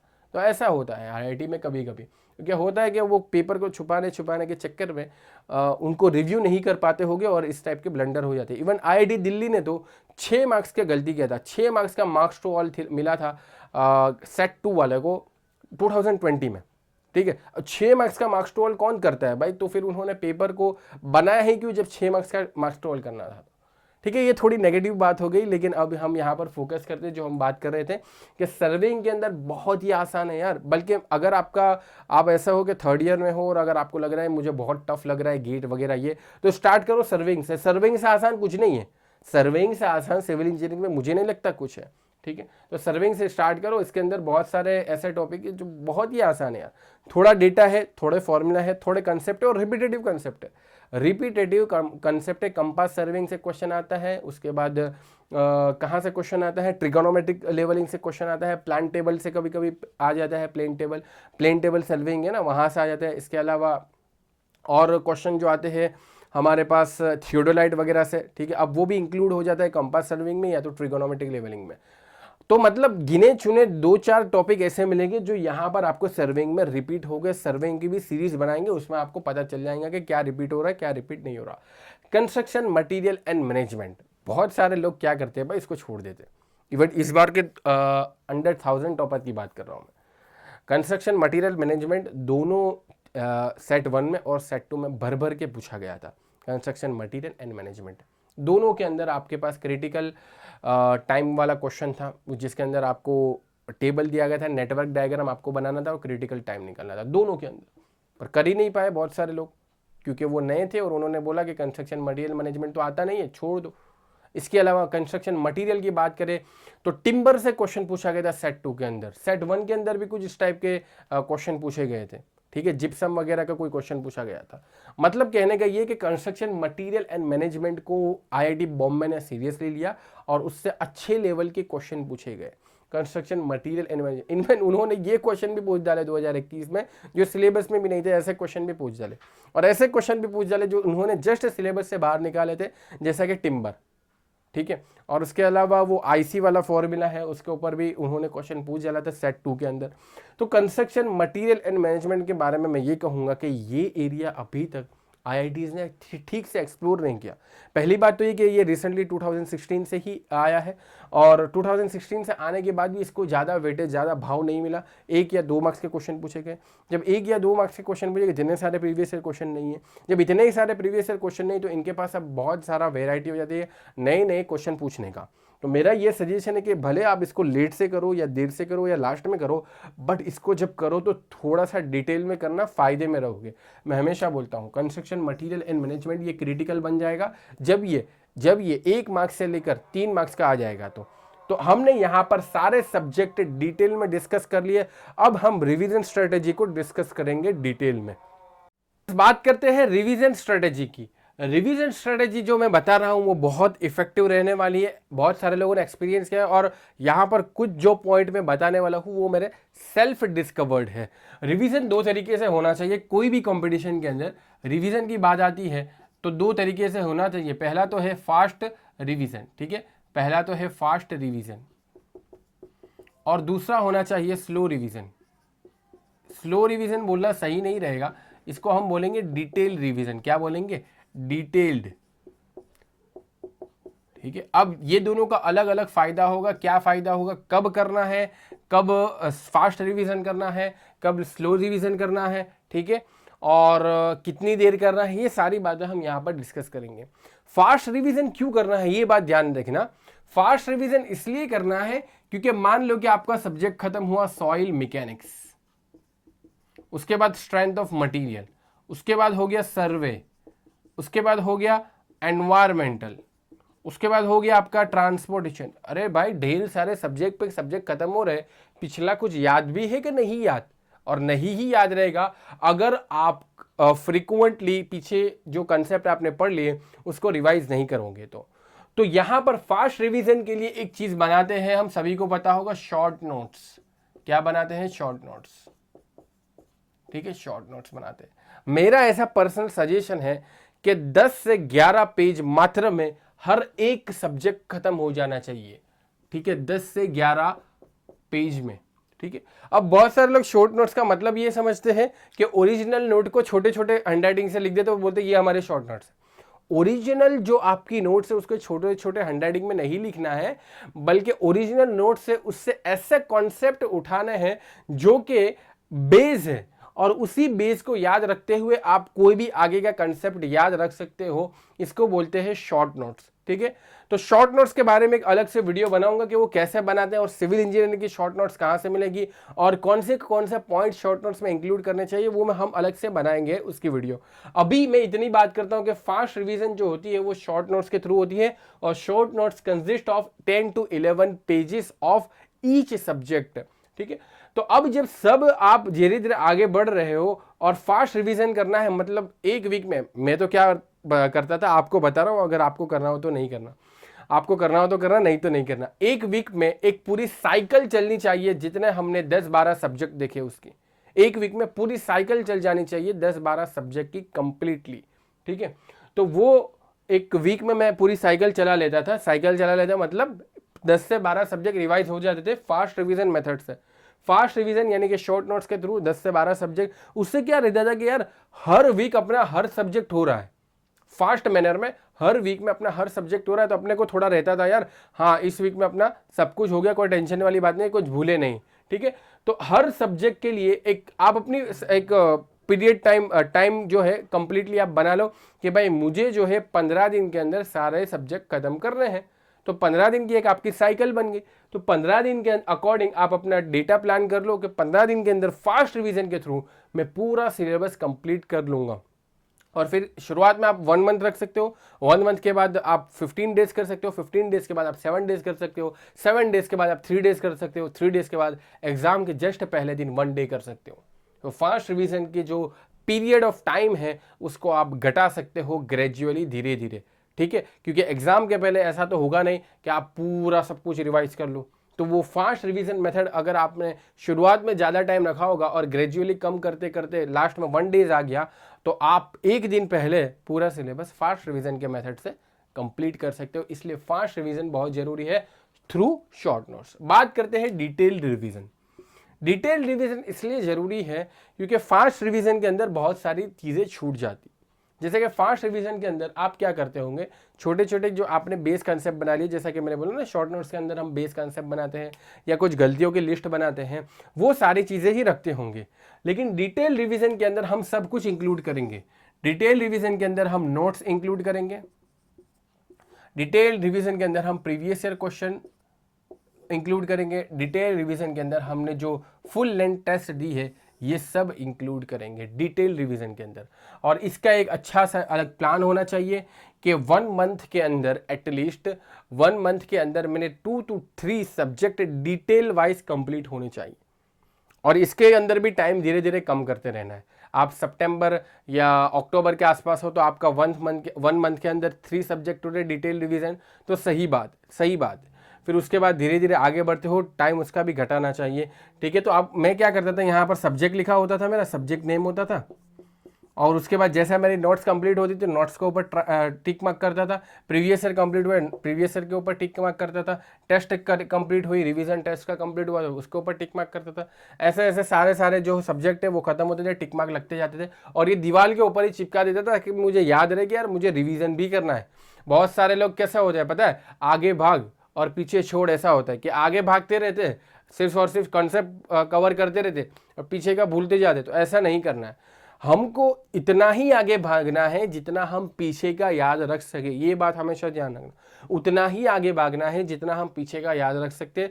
अगर आप पीछे का बहुत सारा याद रख सकते हो तो आप बहुत तेज़ी से भागो, अगर आप पीछे कम याद रख सकते हो आप धीरे धीरे भागो, पीछे वाले को मजबूत करते हुए चलो। तो डिटेल रिवीजन के अंदर हर चीज़ हमारी इंक्लूड होनी चाहिए, क्योंकि डिटेल रिवीजन भी बहुत इंपॉर्टेंट पार्ट है। डिटेल रिवीजन के अंदर हर चीज़ हमारी कवर होनी चाहिए, और हर चीज़ कवर होगी तभी तो हमारा एकदम कॉन्क्रीट हो जाएगा ना पिछला सब्जेक्ट भी। बाकी फास्ट रिवीजन से तो क्या होगा, मेमोराइज होगा थोड़ा बहुत कि हाँ हमने ये पढ़ा था, हमने ये पढ़ा था, हमने ये पढ़ा था। लेकिन डिटेल रिवीजन के अंदर आपके क्वेश्चंस भी आ गए, आपके क्वेश्चन के सॉल्यूशन कंप्लीट करोगे, आपकी नोट्स के हर एक टॉपिक्स को देखोगे, हर एक सब्जेक्ट के हर एक टॉपिक्स को देखोगे, और उसके साथ साथ जो भी अलग अलग इंडिविजुअल सब टॉपिक्स है उसको भी देखोगे। टेस्ट सीरीज की बात करें तो जितनी भी आपने सब्जेक्ट टेस्ट दी होगी उस पर्टिकुलर की सब्जेक्ट की या टॉपिक टेस्ट दी होगी वो भी कवर करोगे, और साथ साथ में अगर फुल लेंथ टेस्ट दी है तो उसका भी अलग से आपको रिवीजन बनाना पड़ेगा। तो उम्मीद करता हूं कि रिवीजन में आपको फास्ट रिवीजन कैसे करना है, जल्दी से, ये फास्ट साइकिल होनी चाहिए। फास्ट रिवीजन का मतलब ये होता है कि जल्दी जल्दी करना है ताकि हम पिछला जो है उसको जल्दी जल्दी मेमोराइज कर पाए, जल्दी जल्दी याद रख पाए। और डिटेल रिवीजन का भी एक लंबा चौड़ा प्लान होना चाहिए, और डिटेल रिवीजन के अंदर हम सारी चीज़ें करेंगे। आपको फास्ट रिवीजन भी करना है, डिटेल रिवीजन भी करना है। सिर्फ और एक ही रिवीजन लेकर नहीं, बहुत सारे लोग क्या करते हैं पता है, सिर्फ और सिर्फ शॉर्ट नोट्स के भरोसे बैठे रहते हैं। शॉर्ट नोट्स हमने तो कर ली, तो उनसे फिर क्वेश्चन नहीं बनेंगे। डिटेल रिवीजन जरूरी होता है बहुत सारी चीज़ों में।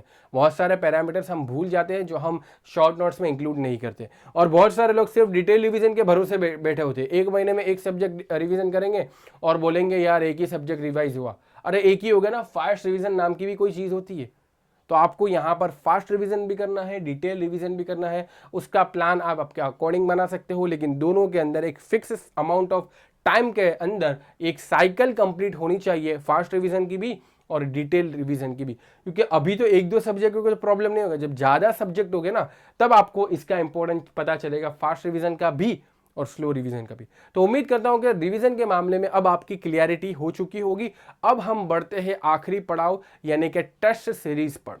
तो फ्रेंड्स अब बारी है टेस्ट सीरीज को समझने की। आपके मन में सवाल होगा टेस्ट सीरीज को कब स्टार्ट किया जाए, कब स्टार्ट नहीं करना है, ये सारे बहुत सारे ढेर सारे सवाल होंगे आपके दिमाग में। तो टेस्ट सीरीज का आइडियल टाइम सही में बताऊं, ठीक है, मैं बार बार बोलता हूँ बहुत सारे टॉपर्स से बात की, क्योंकि टेलीग्राम चैनल पर बहुत सारे टॉपर्स ऑलरेडी मेरे मेंबर्स ही है, तो वहाँ से मुझे मैसेज आते रहते हैं, ठीक है। कुछ लोग व्हाट्सएप पर भी करते हैं। तो टेस्ट सीरीज के, और मेरा पर्सनल एक्सपीरियंस तो है ही, तो टेस्ट सीरीज कब से स्टार्ट करनी चाहिए पता है, नवंबर से स्टार्ट कर देनी चाहिए, ठीक है। फुल लेंथ टेस्ट, जब मैं टेस्ट सीरीज बोलता हूँ, अब मैं जब भी टेस्ट सीरीज बोलूंगा तो उससे मतलब क्या होगा, फुल लेंथ टेस्ट सीरीज होगा, ठीक है। जो 65 क्वेश्चन जिसके अंदर होती है और जो 100 मार्क्स की होती है वो, ठीक है। चलो, और लास्ट में मुझे ये यहाँ पर लिख लेता हूँ, मैं भूल जाता हूँ बार बार रिकॉर्ड करना, मैथमेटिक्स के बारे में और जनरल एप्टीट्यूड के बारे में, इसको मैं लास्ट में फटाफट डिस्कस कर लूँगा, ठीक है। अब वीडियो काफ़ी लंबी बन चुकी है, आपको भी पता होगा, लेकिन हर एक पॉइंट जो है वो कितना डिटेल में मैं एक्सप्लेन कर रहा हूँ और कितना इंपॉर्टेंट है आपकी प्रिपरेशन स्ट्रेटेजी के लिए, आपको पता ही होगा। तो टेस्ट सीरीज की मैं बात करता हूँ तो नवंबर से स्टार्ट कर देनी चाहिए। अब नवंबर से स्टार्ट करने का मतलब ये नहीं है कि यार नवंबर, दिसंबर, जनवरी, फरवरी पूरा का पूरा टेस्ट सीरीज में निकाल दो। यहाँ भी थोड़ा स्मार्ट अप्रोच रखना है। नवंबर में आप लोग सिर्फ और सिर्फ 4 FLT दोगे, 4 फुल लेंथ टेस्ट सीरीज दोगे।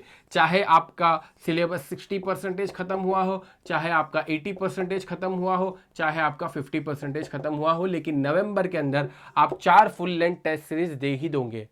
तुमको मैं अभी एक शॉकिंग रियलिटी बताता हूं कि गेट के अंदर सबसे इंपॉर्टेंट चीज है एक्सपीरियंस। सही में बता रहा हूं, गेट के अंदर सबसे इंपॉर्टेंट चीज है एक्सपीरियंस। किसका experience? Experience of interface, experience of virtual calculator, experience of new questions, experience of panic situation, experience of silly mistakes, experience of conceptual mistakes, experience of time management. अब जब इतना सारा एक्सपीरियंस है gate जिसका नाम है, तो वो सारा कहाँ से मिलेगा? टेस्ट सीरीज से तो मिलेगा। बहुत सारे लोग इसको हल्के में लेते हैं, लेकिन मैंने आपको बता दिया सारा एक्सपीरियंस गिनवा दिया कि कौन से टाइप के एक्सपीरियंस हमें टेस्ट सीरीज से मिलते हैं जो एक्चुअल एग्जाम के अंदर रिक्वायर्ड है।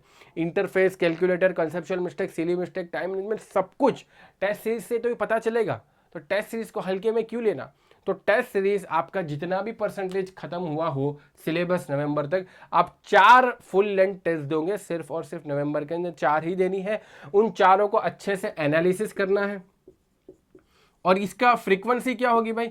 एक वीक में एक 1 FLT इन 1 वीक, एक फुल लेंथ टेस्ट सीरीज एक वीक के अंदर, सिर्फ बस एक फुल लेंथ टेस्ट सीरीज दोगे, एक वीक के अंदर दोगे, और अपने आप को यूज टू बनाओगे वर्चुअल कैलकुलेटर के, अपने आप को यूज टू बनाना पैनिक सिचुएशन के, अपने आप को यूज टू बनाना कि टाइम मैनेजमेंट कैसे करना है, कंसेप्चुअल मिस्टेक, सारी चीज़ों के यूज टू बनाओगे। आप नवंबर से ही चालू कर देना अगर आपको सीरियसली अच्छा रैंक चाहिए, IIT वगैरह चाहिए तो, ठीक है। तो 4 FLTs आपको नवंबर मंथ में देनी है।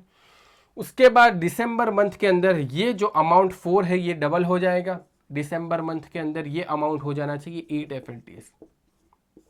दिसंबर मंथ के अंदर 8 FLTs। इसका मैं डिटेल प्लान दूंगा कि साथ साथ में क्या चलेगा वो, और साथ में जनवरी और फरवरी के कुछ दिन, जनवरी प्लस फरवरी ठीक है। जनवरी और फरवरी के अंदर आपको लिखनी चाहिए मेरे हिसाब से एटलीस्ट 15 FLTs, एटलीस्ट, यानी अल्टरनेटिव डेज पर, समझ लो हर अल्टरनेटिव डेज पर फुल लेंथ टेस्ट सीरीज देना है, क्योंकि बहुत सारी चीज़ें हमें फुल लेंथ टेस्ट सीरीज से ही सीखने को मिलती है। तो शुरुआत में देखो फ्रीक्वेंसी कम थी, नवंबर में सिर्फ 4 टेस्ट लिखी, दिसंबर में आए तो 8 test, 8 full length test series, जब जनवरी प्लस फरवरी के कुछ दिन बचते उसके अंदर 15 फुल लेंथ टेस्ट, ज़्यादा अमाउंट हो गया। अब यहाँ पर देखना, अब यहाँ पर देखना, जब आप नवंबर के अंदर होगे, जब आप नवंबर के अंदर होगे, जब आप नवंबर के अंदर होगे तो फुल लेंथ टेस्ट सीरीज होगी, प्लस साथ में रिवीजन होगा, प्लस साथ में आपका लर्निंग भी चलता होगा। ठीक है, कुछ ना कुछ आपका सिलेबस बाकी रह गया हो गया, रिमेनिंग सिलेबस, उसको मैं लर्निंग बोलता हूँ। तो फुल लेंथ टेस्ट सीरीज पर सिर्फ और सिर्फ आपके 4 फुल लेंथ टेस्ट है ना पूरे नवंबर के अंदर, तो इसका जो है आपका टोटल टाइम ड्यूरेशन 25% जाएगा monthly, total monthly 25% of effort आपको नवंबर मंथ के अंदर फुल लेंथ टेस्ट सीरीज पर डालना है। 4 है, लेकिन 4 देने के बाद पहले तो 3 घंटे कंप्लीटली बैठना वहां पर, जितना आए वो भी लिखना और नहीं आए उसको ट्राई करना कि कैसे सॉल्व करूं। 3 घंटे कंप्लीटली टेस्ट सीरीज के कंप्लीट करना, उसके बाद उसको एनालिसिस करना कि जो कॉन्सेप्ट आते थे उसको आपने सही किया है, जो नहीं आते थे वो क्यों नहीं आते, और जो हो गए लेकिन सिली मिस्टेक की वजह से नेगेटिव हुए उसको सब चीज़ को डिटेल में एनालिसिस, इसलिए 4 रखी है सिर्फ और सिर्फ नवंबर में, और ये टोटल मंथ का 25% एफर्ट होगा आपका। ठीक है, उसके बाद रिवीजन पर आता हूं मैं। रिवीजन पर कितना परसेंटेज लगेगा, तो रिवीजन पर यहां पर हो जाएगा 50%, 50%, और बाकी कितना बचा, अब 25% बचा है, तो मैं मान रहा हूं कि आपका 25% न्यू लर्निंग पर लगेगा। हो सकता है कि ये जो अगर है आपका ज़्यादा सिलेबस बाकी है तो यहाँ पर परसेंटेज इंक्रीज हो गए और रिवीजन के ऊपर परसेंटेज डिक्रीज हो गए, क्योंकि आपको ये होगा कि जल्दी जल्दी पहले मैं एक बार तो सिलेबस खत्म कर लूँ।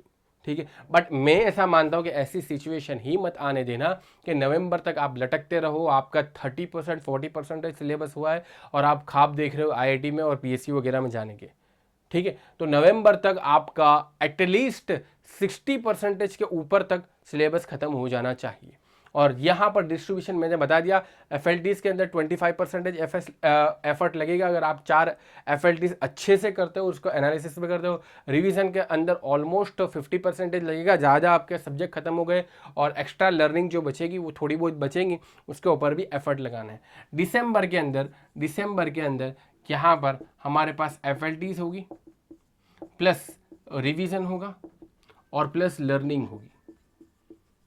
ठीक है, अब लर्निंग का हिस्सा हो जाएगा सिर्फ और सिर्फ 10% के आसपास दिसंबर तक। अब ये जो है बचेगा, आखिरी बचेगा, दिसंबर के बाद कोई कुछ भी नया नहीं पड़ेगा, ये मेरी बात मानना, क्योंकि जनवरी और फरवरी सिर्फ और सिर्फ डिवोट कर रहे हैं या तो फुल लेंथ टेस्ट सीरीज पर या तो रिवीजन पर, दैट्स इट। ठीक है, तो यहां पर FLTs का अब प्रपोर्शन बढ़ के 50% हो जाएगा और रिवीजन का कितना बचा, रिवीजन का 40%, रिवीजन का 40%, या तो मैं इसको बोल दूं कि FLTs का भी ओवरऑल एफर्ट जो है वो आपका 40% पे हो जाएगा और रिवीजन को 50% पर रहने दो, क्योंकि रिवीजन भी बहुत इंपॉर्टेंट है, रिवीजन भी बहुत इंपॉर्टेंट है। ठीक है, मतलब कहने का ये है कि लर्निंग, न्यू लर्निंग आपकी नवंबर से डिक्रीज होनी चालू होनी चाहिए और वो दिसंबर में खत्म हो जाना चाहिए।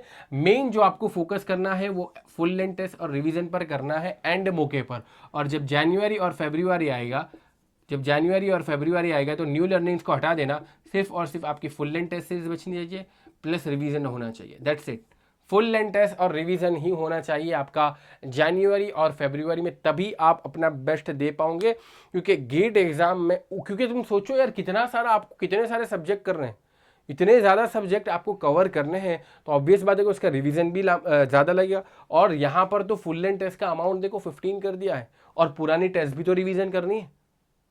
ठीक है, और बहुत सारे टॉपर तो 30 के ऊपर FLTs लिख कर जाते हैं, 30-40 FLTs वाले भी बहुत सारे टॉपर्स बैठे हैं, रोज एक FLT लिखने वाले भी बैठे हैं। लेकिन मेरा ऐसा सजेशन है कि एटलीस्ट अल्टरनेटिव डेज पर तो देनी चाहिए आपको जनवरी और फरवरी के अंदर। ठीक है, और लास्ट वीक में तो ऑब्वियस बात है कि कोई कुछ नहीं करेगा, सिर्फ और सिर्फ रिवीजन पर फोकस करेंगे। और लास्ट फुल लेंथ या मॉक टेस्ट आपकी वो होनी चाहिए जिसके अंदर आपको लगे कि आपने बेस्ट दे दिया, आपके मैक्सिमम मार्क्स आ चुके हैं 1 या 2 वीक पहले, बस उसको आखिरी लास्ट बना दो और उसी के कॉन्फिडेंस के साथ अब फाइनल एग्जाम देने जाओ। ये ऑल इंडिया रैंक 1 की टिप्स है।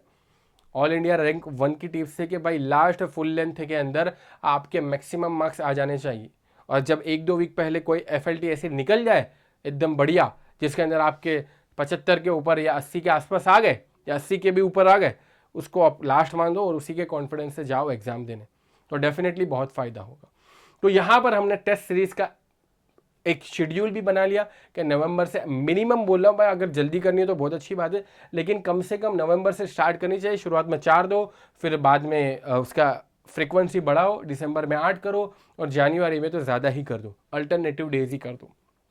ठीक है, तो टेस्ट सीरीज का समझ लिया। मैथ्स और जनरल एप्टीट्यूड पर आते हैं। मैथ्स और जनरल एप्टीट्यूड के बारे में मैं इतना ही कहूँगा कि ये रैंक डिसाइडिंग है। क्या है? Rank deciding.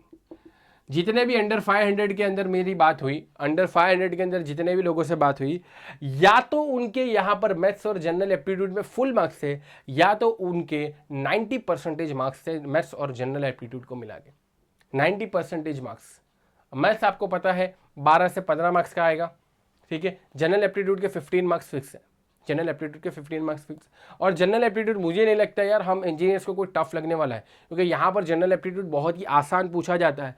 मैथमेटिक्स भी आसान है, लेकिन इसका आसान का मतलब ये नहीं कि छोड़ कर जाए, उसके ऊपर भी एफर्ट लगाकर मेहनत करे ध्यान से, और फिर मैथ्स और जनरल एप्टीट्यूड को पैरेलली अच्छा किया जाए। जब आप साथ में ये करते हो ना, तो कभी कभी दिन में थक जाओगे, तो रात को इसको लेकर चलो, मैथ्स और जनरल एप्टीट्यूड को रात को क्वेश्चन थोड़े थोड़े सॉल्व करते रहो, ठीक है। और कंसेप्ट की बात करें तो बहुत ही रिपीटेटिव कंसेप्ट है और ढेर सारे प्रीवियस ईयर क्वेश्चन मैथ्स और जनरल एप्टीट्यूड में हर ब्रांच से अवेलेबल है, उसको कर डालो। कोई टेंशन वाली बात नहीं है कि मार्केट में किताबें भी अवेलेबल है, बुक भी अवेलेबल है, वीडियो लेक्चर्स भी अवेलेबल है, बट इसको निगलेक्ट करना बहुत बड़ी गलती है, इसको निगलेक्ट करना बहुत बड़ी गलती है। और इसके अंदर कम मार्क्स आना भी बहुत बड़ी गलती है, क्योंकि ये तो यार स्कोरिंग है, ये तो स्कोरिंग है।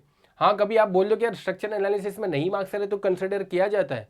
ऑल इंडिया रैंक अंडर 200 वाले के भी नहीं आए थे, क्वेश्चन नहीं हुए, but all India rank under 200 वाले का ये था कि मैथ्स और रीजनिंग में, जनरल एप्टीट्यूड में पूरे मार्क्स, जनरल एप्टीट्यूड में 15 आउट ऑफ 15, मैथ्स के जितने क्वेश्चन पूछे गए थे सबके सब आ गए। तो ये यहाँ पर रैंक डिसाइडिंग, इसीलिए मैंने लिखा है रैंक डिसाइडिंग। अगर आपके जनरल एप्टीट्यूड में नहीं अच्छे मार्क्स आते या मैथ्स में नहीं आते तो रैंक आपका नीचे जा सकता है। तो उम्मीद करता हूँ ये पूरा सेशन बहुत ही हेल्पफुल रहा होगा, और ज़रूर से अगर आपने यहाँ तक वीडियो देख लिया है तो लाइक तो कर ही देना और सब्सक्राइब तो कर ही देना। इस चैनल को यूज़फुल होने वाला है सिविल इंजीनियरिंग वालों के लिए फ्यूचर के अंदर। इसी के साथ वीडियो को एंड करते हैं। Thank you.